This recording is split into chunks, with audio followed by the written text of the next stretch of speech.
Do not adjust your digital device. What you are about to see and hear may shock and appall you.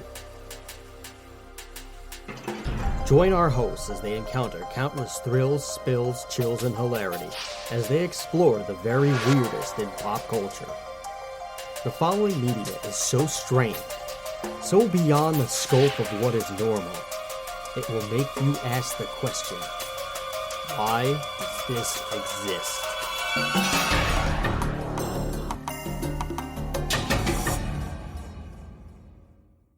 Hello everybody and welcome to another episode of Why Does This Exist? I'm Chris. And I'm Rob. There we go. And today we have a nice show lined up for you. We're going to be talking about a rap group that was huge in the 80s and then kind of disappeared into the 90s, and I don't really know what happened to them after that. One of them apparently died, I found out today, about a year ago, and that kind of sucks. But they were some very big players in the rap game. Some would say they were fat with a PH. Others, including themselves, would be a little bit more realistic and say they were fat. In fact, they were three boys that were fat. They were the Fat Boys. We're talking about them. Yes, their lyrical content was about food. They knew what they were, and they took pride in it. And it got them over, and everybody loved them for it.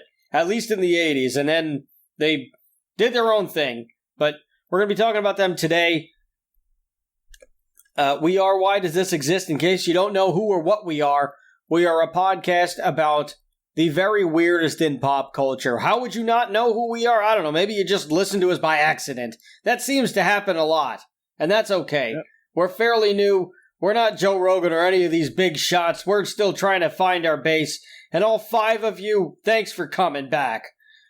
But we are a show that likes to, we like to talk about the very weirdest in pop culture, whether it's a movie, whether it's music, like we're about to do, whether it's a strange video game like we did for the Spyro games a few weeks back, or if we just want to talk about anything that tickles our fancy, including weird products and, just odd things of some sort. A menagerie of the strange is what you might say. You can support our show in a number of ways besides just listening to us, which we appreciate. You can give us some real money by heading on over to Patreon. That's patreon.com/whydoesthisexist. Give us as little as $1. We'll let you into the Discord server, and you can get exclusive access to really just our calendar year and anything else that you want to know about. You could talk to us. We could have a huge discussion, and we could have a debate. You could even trash talk us, and we have to sit there and take it. Because it's your money, you do what you want. Or you can also follow us on social media. That's twitter.com/WDTEpod. We don't post a lot because Twitter is hell for, a lot of people. But it's purgatory for most. You can also find us on Facebook. That's facebook.com/whydoesthisexistpod. You can support us in private by telling us we're great or telling us we suck. At whydoesthisexistshow@gmail.com. You can also read some extra articles and get some bonus content at whydoesthisexistpod.com. Or you could listen to us on wherever you get your podcasts, and you could tell your family, tell your friends, tell your neighbors that you don't like so that they get tormented by our voices for hours on end. I don't care what you do, just spread the word, and that's about it. You can also find us on YouTube, which we would love it if you'd like, comment, and subscribe to and on our videos. Good or bad, it helps the channel, so it doesn't make a difference to me. That's the news. Here's the weather. You are now about to witness the strength of street knowledge from a ragtag group of rogues. So let's get on with the goddamn show. Let's talk about the Fat Boys! Who are fat and boys. Yeah. The Fat Boys, it's interesting because when we were talking about for the podcast, I mentioned this, that before we decided to do this group, I have never heard of them, and it's weird because apparently they were huge in the 80s, and in fact, they're one of the first hip-hop groups that actually used beatboxing in their songs. Yeah. Apparently that was not very common yet at the time. Right. There was really only a handful of people. There was like Biz Markie, Dougie Fresh, and there were only really a handful of guys who had really done it at all. Yeah. I believe the first time that it was even done was on a movie. Yeah. And it's interesting because they, like, again, they were in movies, they were very successful. They had a lot of singles that were actually, and you know, they had platinum albums too, so it wasn't like they were like an unknown group. And they were very well known. Yeah, and it's so weird that they are not well known now. They kind of like faded into obscurity a little bit. They didn't even have 10 years. They ran from maybe about, but like they were really active for like their main the main bulk of their career was 83 to 91. Yeah. So like just as like rap was really starting to like come into its own with like gangster rap and stuff in the 90s and become a lot more like a lot more mainstream and a lot more accepted out, like just in general, like they really ended up missing the boat on that one. But I also don't even know if it would have worked. I mean, we could get into detail about that later, but I feel like they didn't reach the potential that they could have, but they also at the same time overachieved as well. So they're kind of in a weird middle area where, like, they could have been way bigger had they continued, but also, like, they still achieved way more than they probably should have. Yes. Just giving, like, the general idea of, like, they were three heavy-set guys from Brooklyn. Yep. Their lyrical content was about having fun and food, mainly food. Yeah. Their songs almost always revolved around food, so like they really leaned into their size. Yeah, well, and it's interesting because they weren't always fat. This is actually an interesting story. So they originally called briefly when they first started as the Disco 3. Yep. And the group composed of Mark Morales, a.k.a. Prince Marky D, Damon Wembley, a.k.a. Cool Rock Ski, and Darren Robinson, a.k.a. Buff Love. And they actually didn't become fat until their first European tour, because they would play shows. Show wouldn't be over until like midnight. By the time they got back to the hotel, it was like 2 a.m. And the only things that were open were McDonald's and Burger King. So that's all they ate, and they started to get fat, and they didn't even realize it because they were just so busy with the tour and all the other stuff associated with it. So that's like literally how they became the Fat Boys, is because of their first tour. They just got fat eating junk food while they were on tour. Right. Well, also their manager, for whatever reason, I mean, they didn't really have a manager as the Disco 3. This guy Charles Stetler, he was like a Swiss promoter. He wasn't this is how they got discovered. This guy Charles Stetler, he owned a label called Tin Pan Apple, but he held a hip hop contest, and he went to a radio station that because he was looking for sponsors. He went to a radio station. They recommended him to sponsors, and somehow he convinced Coca-Cola to get to fund the contest. Which this guy must be some kind of a maverick or something. To just go from I don't have a promoter, how do I do this, to oh hi I don't have a sponsor, how do I do this, to I have the biggest sponsor ever. And he he started holding regular contests to get a winner of each borough of New York. So a Swiss guy somehow has a hip hop contest in New York with Coca-Cola as a sponsor. It feels like the beginning of some kind of a walk into a bar joke, but this really happened. Well, this guy, Charles Sedler, is literally the definition of fake it till you make it. Because he also somehow convinced all the papers in New York City when the Jackson 5 were doing a friggin' reunion in 1984 that they were going to be opening, for the Jackson 5. And so they ended up going on Good Morning America because of this. What? Yeah. It's a crazy... he somehow, convinced it. So...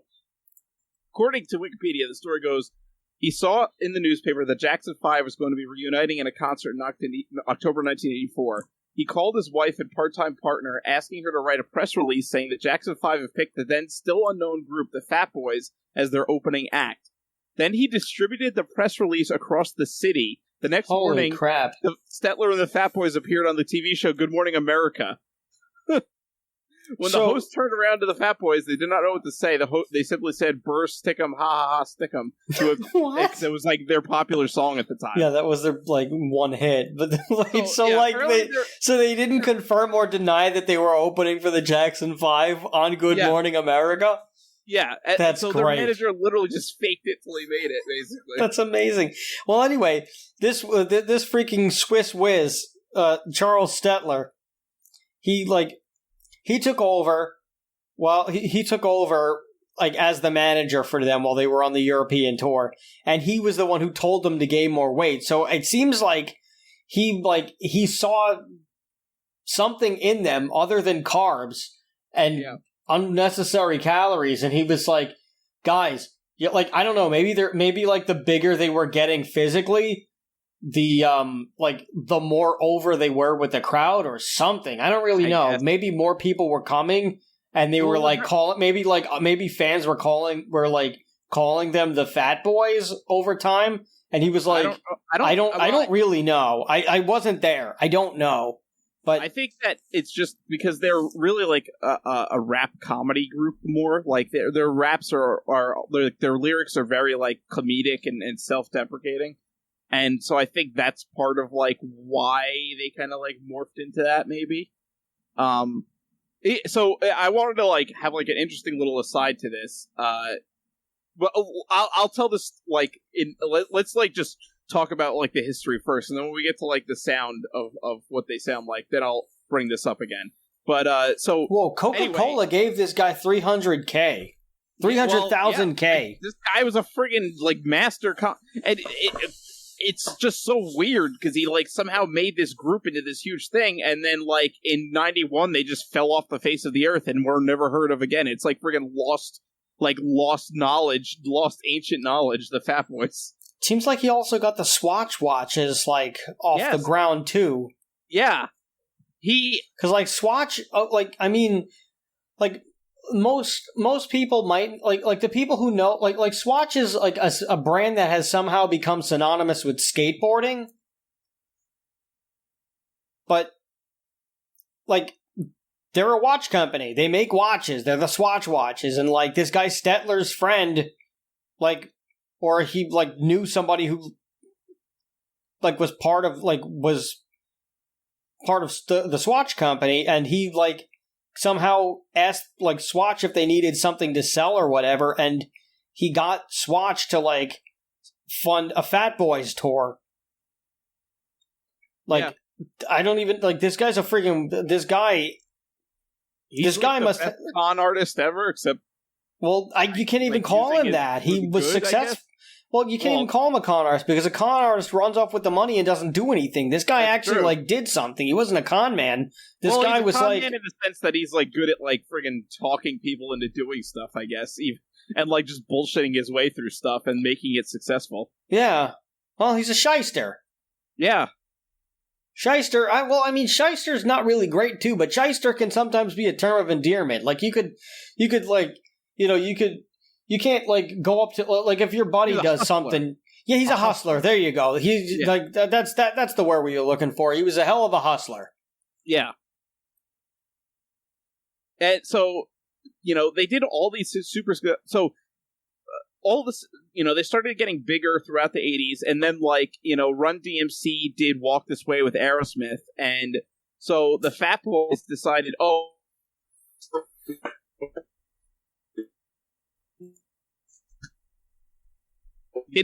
You're all mutey again. You're all wacky again.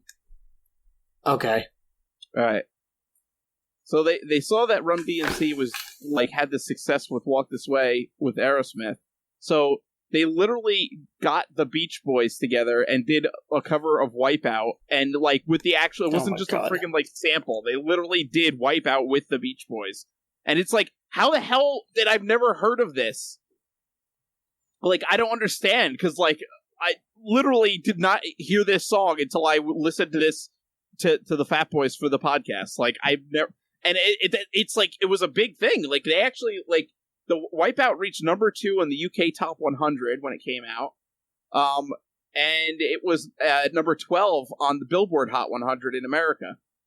So that's like, crazy. It wasn't like a miss. It was like a hit for them. They also recorded the theme song for Nightmare on Elm Street 4. Yeah, that I know. Yeah, which was called "Are You Ready for Freddy?"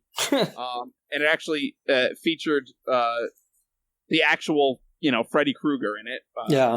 Robert Englund. And basically, they also did a cover of "The Twist" with Chubby Checker, who originally performed it in 1960. Yeah, that's great. So yeah, and they also did a cover of "Louie Louie." Yeah, that they did. I mean, who hasn't done a cover of Louie Louie?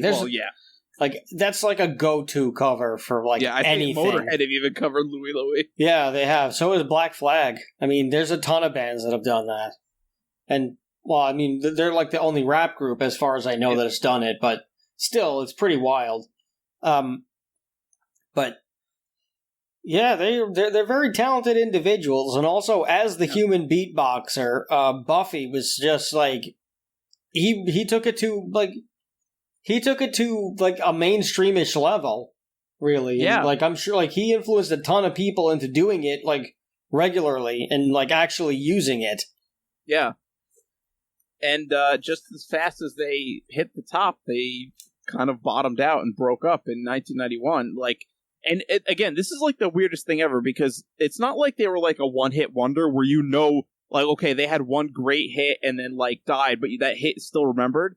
Like, when the Fat Boys broke up, they, like, disappeared. Like, and, like, their music was, like, lost to time, basically. Yeah. Because, again, I've never heard of them, and I've listened to plenty of rap. I listen to friggin', like, Wu-Tang Clan radio on Spotify all the time, so, like, I get a whole mix of different, like, rap artists and hip-hop artists, and I've literally never heard a Fat Boy song before I listened to them for the podcast. Yeah, I had heard of them in college. I had one of my college roommates, this guy Marcus. He, like, I don't even remember what we were talking about. We were talking about something. I think we were watching Gangland, because, like, we had this, like, I don't know, for whatever reason, we would, like, watch Gangland, like, every night except Wednesdays. And on Wednesdays we would get Chinese food and we would watch kung fu movies. I have no idea why. That was just what we did. Because, like, I mean, like, just growing up in New York for whatever reason, like, I would say most, if not every New York, like, kid who grew up in, like, in New York City will tell you, or at least kids, like, who are around our age, they, like, for whatever reason, Wednesday was just, like, the unwritten Chinese food day. Like, we always ate Chinese food on Wednesday. We always ordered Chinese food on Wednesday. And I found out in college that I was not the only person that this happened to. In fact, I later found out that just about every single person that I knew as a child and met that's around the same age as me that grew up in New York City did the exact same thing. Every Wednesday, for some weird reason, we all ordered Chinese food. So on Wednesdays, we'd order Chinese food and watch, like, kung fu movies just to be in the spirit of things. And also, it was just awesome. But unfortunately, we were in Oswego, New York, so the Chinese food was not great. Also, because I would be very surprised if it was even prepared by Chinese people. But that's just what you got in, like, that's just what you got in a quiet mountain town. Not, like, just all the crazy Northerners and half Canadians who are living there. Yeah. But we were watching Gangland or something, and or I was talking, or I, like, lost in, like, Grand Theft Auto or something, and I went to jail, and whatever it was, he was like, "You failed," and I was like, "Well, yeah," and he's like, "You're in jail." I'm like, "Well, yeah." He's like, "You're in jail without the bail," and I was like, "Okay." He's like, "You're in jail. You're in jail because you failed," and I was like, "Are you trying to say something?" And he's like, "You don't know the Fat Boys?" And I'm like, "No, I don't know the Fat Boys. Is that, like, a crime?" And he's like, "You need to look at." He's like, "You need to watch the video for Jailhouse Rap right now." He's like, "I'm going to show you the Fat Boys." So we started listening to the Fat Boys, and, like, of course, this other roommate that we had, this guy Taylor, who, like, is about as white as toast. Like, just a very interesting character.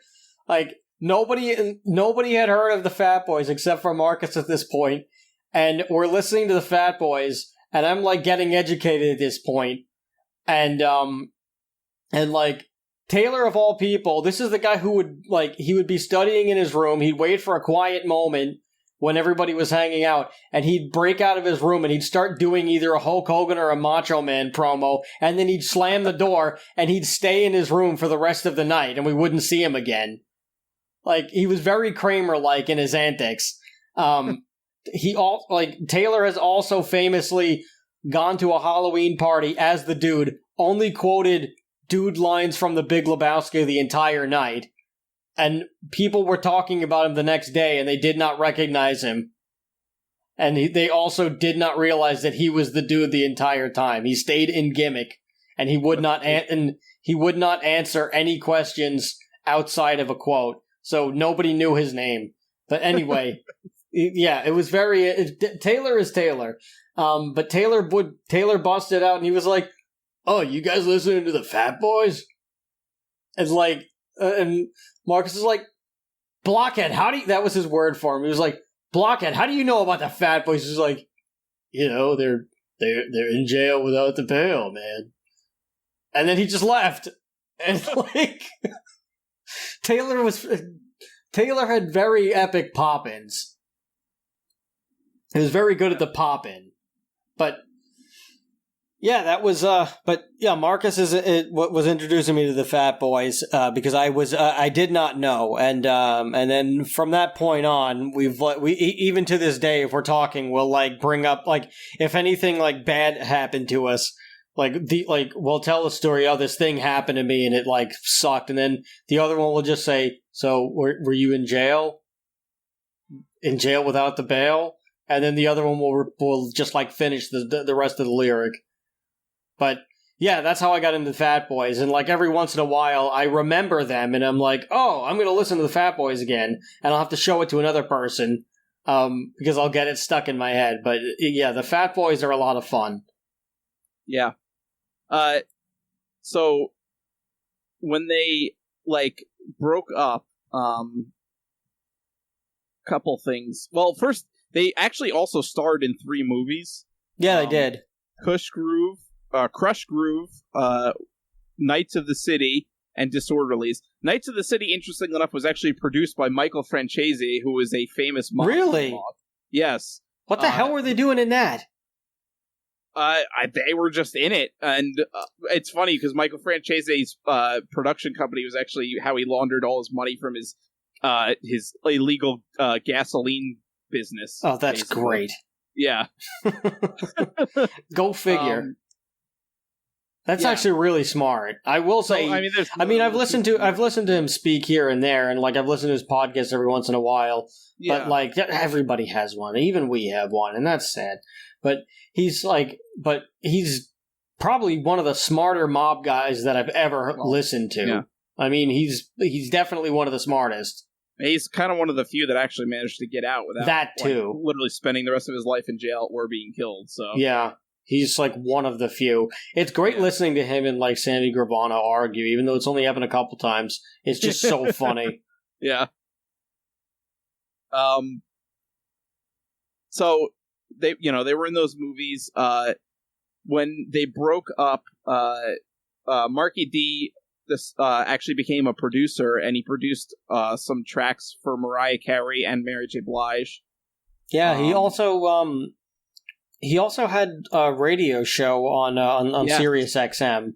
Yeah, he actually did a lot behind the scenes in music after he left Fat Boys. Sadly, Buff Love died of a heart attack in 1995. Mm-hmm. And Marky D actually passed in 2021. Yeah. Oh, again, so he recently, which for a group named the Fat Boys, like, you kind of expect it. Exactly. In a way, it sucks, but they lived up to their name. They also died by the sword. Yeah. So the other fella seems to be still kicking. Yeah, he's still Damon around. Wembley. He seems to be fine. I don't know what the hell he's doing now, though. I don't know either. I don't think he's as famous as the other two. I guess he didn't end up doing as much, as they did. But anyway, so the sound of the Fat Boys actually, and this is what I wanted to talk about. So I'm going to spoil a future podcast just this one time. This is the first time I'm going to do it. Well, because it's irrelevant to this conversation. So in a couple weeks, we're going to be doing the Beastie Boys. And again, we didn't plan this out this way. This is just like how we did it. And so whatever. But so the Fat Boys sound-wise remind me very much of the Beastie Boys. Maybe it's just like because they're like that Brooklyn hip-hop. And they have similar like lyrical content that they're both, comedic in the way they are and stuff like that.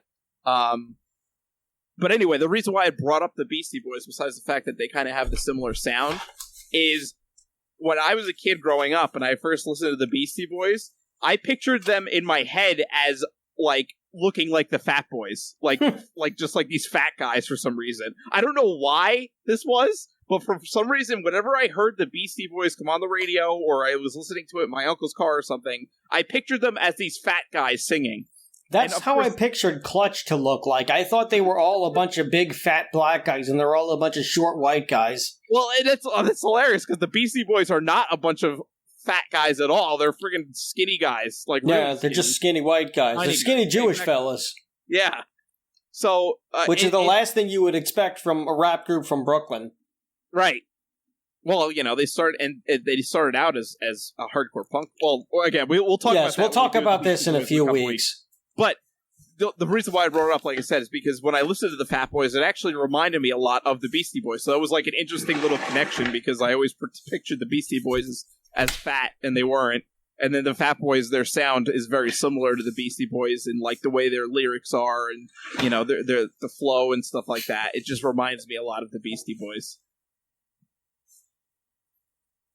And again, that could be just that Brooklyn hip hop. I mean, it's also that time period too. Like just in the late, in like the early to late 80s, that was kind of what the hip hop sound, or at least what the New York hip hop sound kind of consisted of. Yeah. Also very loud, very off key kind of stuff. Like it was almost more like, it was more like spoken word with beats behind it, and they were just they were having fun yelling, too. Yeah, like yelling the lyrics rather than like rapping them, almost like Yeah, but I mean, they weren't shouting at you either. They were just They were just shouting. It was like a guy in the street having a great time. Well, and also the three vocals going at once, and them and like accentuating each other, and having like the gang vocals on certain like lines and stuff like that. It's very much like the Beastie Boys style, also. Yep. So I think that's again why it kind of reminded me of them a lot. But yeah, they have their songs are pretty good. They're fun. The lyrics are funny. They have really good flow, and their beats are really good. So again, I just don't know how I've never heard them before like this. It's like one of those things. It's like it blows my mind, because they're like so good.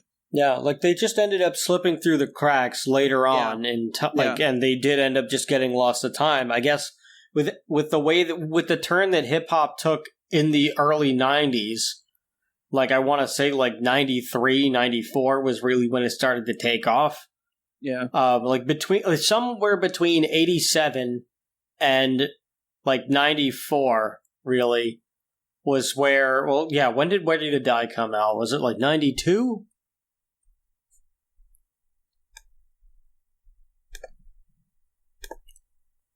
But like right around there, when Ready to Die by Biggie. Oh.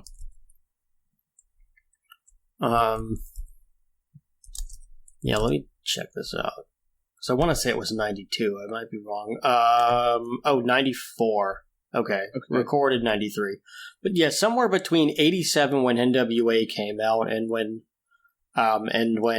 and like between Ready to Die and like Tupac and stuff. Like once like gangster rap started to like get a foothold in hip hop, like that kind of style like faded out, and it became more of what ended up dominating for the rest of the decade and into like the 2000s and morphing into what it is now. Somewhat, but you know, there were comedy rap groups. No, I'm not saying that there weren't. You know, I'm not saying that there weren't. Like Digital Underground, right? You know? But even that sound still like it was there, but it wasn't really given the main focus anymore because all the gangster rap stuff was like really taken over. Yeah.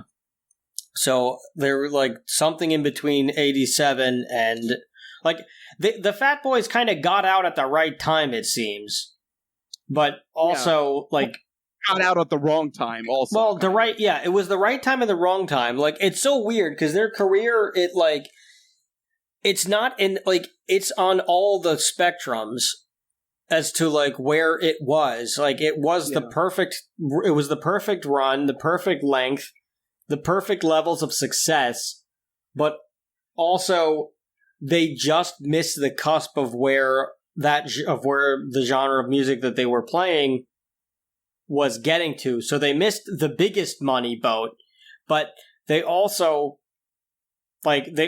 capitalized at at their peak.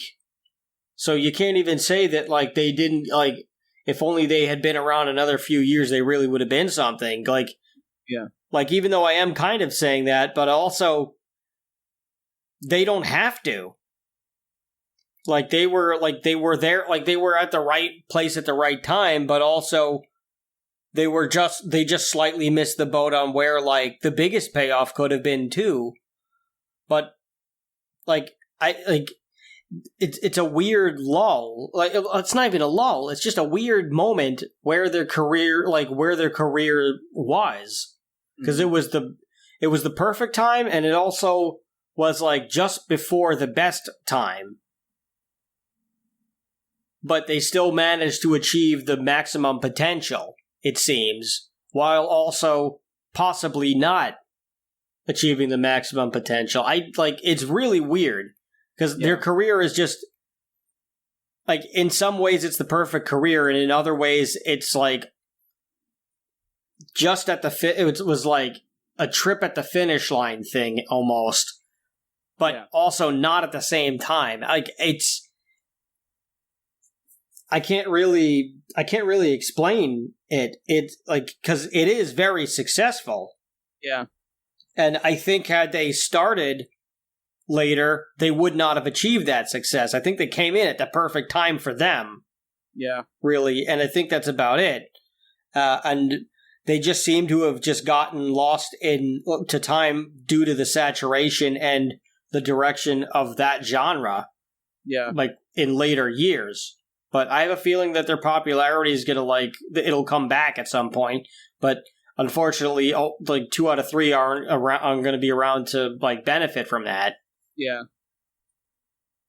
I wouldn't be surprised. I mean, especially now if they were okay and they came back now with all the body positivity, I could totally have seen them coming back and doing a reunion tour with Lizzo or somebody who emulates body positivity and that's part of their message. I could easily see something like that happening had they hung around and they were okay health wise. But obviously that can't happen. But I could have definitely seen them having a reunion tour in this era of body positivity. Yeah. And definitely, they're just a fun group. It would have been fun to see them. I would have legitimately had a good time. Yeah, it would have been interesting. That's definitely. Oh, yeah. And you could see them playing it just one of those, you could see them playing it I don't even, not a Coachella, but what's, or possibly a South by Southwest. You could see them popping, or the Adult Swim Fest. You could easily see them there, or you could see them, you could see them in those, let's have fun festivals. Well, in 2012, when they were actually supposed to scheduled to perform at the Gathering of the Juggalos. Oh, that I would have seen. That I definitely could have seen happening. They failed to appear, unfortunately. Oh, that sucks. Yeah. But so I guess something fell through there. I suppose. Well, anyway, but you also can't talk about them without talking about Curtis Blow, which Curtis Blow helped them find that sound. He like another. So somehow this guy Charles Stetler ended up introducing them to him too. So like Charles Stetler is kind of like the mind behind the band, really. Almost like the fifth Beatle or the fourth Fat Boy, I guess you could say. Yeah. But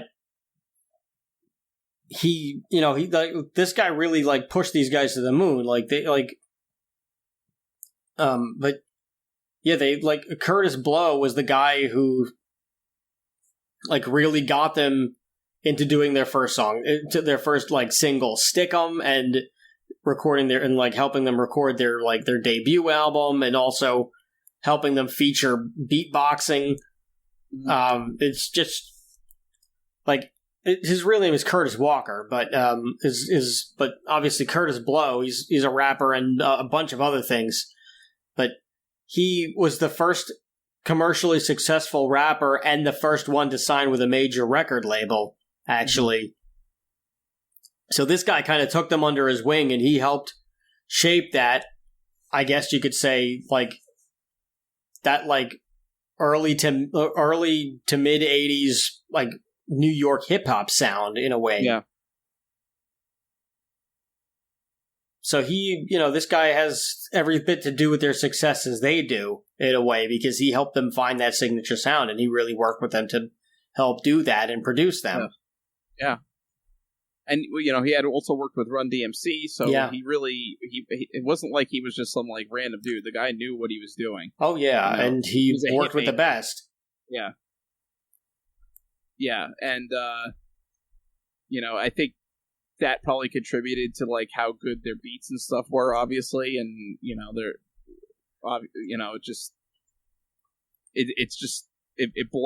and I guess this is one of those like instances of like we can say, why does this exist? And it's not because it's like they're bad or weird, which they're kind of weird, but it's just like how like why does this exist and not anybody know about it? It's like right. Just, like how could something be so successful and so obscure at the same time? Exactly. It's so weird. So, it's one of those things, unfortunately.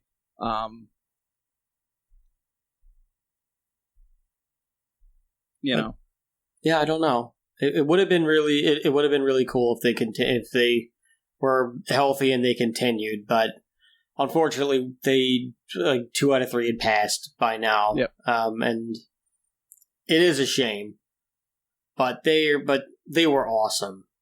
Yeah, they were awesome, and I'm glad that they like ended up making it, and I'm glad that they their gimmick worked because they lived their gimmick. They were big guys, but they didn't run away from it. They were like, yeah, so what? Like, who cares if we're big dudes? We're still going to make awesome music. Yeah. And they did. And they were like, yeah, you want to make fun of us being fat? Then we're going to talk about cheeseburgers. So you can't say anything about that now because we own it. Like, they really knew how to roll with the punches. And I think that's also part of what got them over. Because they were real people, believed in, and like they got people to, believe in them. And to also, and I think people bought into the realism because they were like, yeah, we're big guys, but we're going to have fun and we're going to blow the lid off this place. And then, if you want to hang out, cool, we'll go get a pizza. And like that was their thing. We're going to have a bunch of fun and we're going to play some dope music and who cares if we're big guys? We're still going to we're still going to party the hardest here. So I feel like they would have been great with at Lollapalooza or something with they would have been great on tour with Andrew WK. I would have loved to see that combo. Or like Afro Man or something. Oh yeah. Yeah, there would have been really fun tours for them to be on now. Yeah. Yeah. But, oh, man, do we want to listen to a couple of Fat Boy songs? Yeah, let's listen to some Fat Boy songs. All right, cool. So if you guys are on YouTube, you can keep listening now and hear us critique some Fat Boy music. Yep. And if you guys are listening on Spreaker or Spotify or any other podcast platform, unfortunately, you won't be able to hear it because of those damn lawyers, but you can check it out on YouTube. Yep. Like, we just don't want to violate Spreaker's policies. We like them there. We like being on the platform. So we're not. So we're going to try not to. So we're going to try our best not to do any. Not to go against that. Yes. With the exception, of course, if we have the artist on, like we did with our Twins podcast, where we had Graf from Arnocore on to give us his blessing on air that we could play Arnocore songs. That's a different story. This obviously we can't, so we're not going to get in. We're not going to try to get into hot water with the record labels. But if you're on YouTube and you listen to this, then you'll be able to hear our banter with this as well and listen to the Fat Boys songs with us. Yeah, I think so. By the way, another note as to why the Taylor thing was so obscure for him to even know the Fat Boys. We only ever heard Taylor listening to or talking about AC/DC and Alice Cooper. Oh. So that is a really random thing. It was extremely unlikely that he, of all people, would know who the Fat Boys were, but of course he did. Yep. Well, I hope now, after this podcast, more people will know who the Fat Boys are. I hope so. I hope that you've all been enlightened and more people find out about them and more people let you know it's not hip to be square, it's hip to be round, man. It's the Fat Boys. Yeah. But, yeah, I don't have anything else to say about these guys. The Fat Boys are awesome. Check them out. I wish they were all still with us. I wish that they were doing reunion tours so that I could have seen them now instead of, well, never, because by the time they broke up, I was 1 year old, so there was no way that was going to happen. Exactly. But I wish that they had gotten a revival or a resurgence in popularity while they were alive, and, well, maybe they'll get one soon. At least there's one left to reap the benefits. Yeah. And good old Curtis Blow is still kicking. Yeah. And so is, I don't know if, what the hell is his name, if Charles Stetler's still around. Actually, there's not really... he doesn't have a Wikipedia page, so and we don't know if he's still alive. So Charles Stetler, if you're listening to this, reach out and let us know if you're alive or not. Yeah, maybe we could talk about it. And I guess you could do it, and you too, that goes for you too, Curtis Blow, or hell, Cool Rock Ski. You're the only one around, so you're the best guy to tell the story. If you want to come on, the door's always open. Or all of you can. I don't care. Do what you want to do. If you hear the show, you hear the show. If you don't, you don't. And, I hope you guys... I hope the Fat Boy fans out there can appreciate it. And fat girls, too. Fat boys, fat girls. I don't know what you called... I don't know what they called their groupies or anything. But, all the fat people and people who appreciate fat people. I hope that you... Well, oh, God, all right. I'm going to get fired for this. Everybody, this has been Why Does This Exist? The Fat Boys are awesome. I've been Chris. I've been Rob. And remember, question everything. Good night, everybody.